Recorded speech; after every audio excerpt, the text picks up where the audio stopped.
Да, това е стоката реалност, братле. Някакви шибани копенета. Това са те, филми фен. Подседен си играеш, брат. Филми да качваш, конвертираш, сваляш, маняш, какво ли не. А накрая какво? Някой тъпи копенета ти крадат филмите. Живата истина е това, братле. Запомни го от мене, бе. Ще ти кажа аз, да, не съм добре. Ама си пърлен, брат. Труда да конвертирам и какво ли не. Регистрация сайтове, хостинги, плащам пари за какво ли не. А ти, пак, ще ми сваляш на готово филмите, ще ми крадеш. Всичко е направено и ти твоя тъп сайт го слагаш. Не те е ли срам?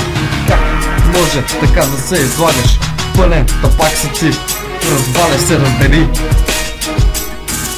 С тази песен, те поздравявам аз, защото ти си много зле. Тъп, няма да ти кажа защо така. Седиш в къщи, правиш се труда, филми да сваляш, разбираш и нелегално, ама какво да правиш? Всичко го има в замунда, като е позволено, защо да не го правиш? Пиратски филми, на всякъде. Но какво да се прави, такъв е живота, братле. Само така можеш ти да се справиш, разбираш ли?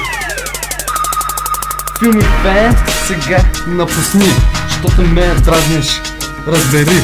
Много и при това само ти, никой друг не го прави, разбираш ли? Хората се правят труда да си направят сайт, да си конвертират филми и да го качат като нас. Това всичко е жив труд, а ти си пак тъпия урод. Как може? Всичко на готово, разбираш ли, братле? Голо, фристайл, братле. Нямам текст пред очите ми, нищо бе. Само една кола си кълтам на аварията от моите авери. И тук приключвам, защото песента е изключвам.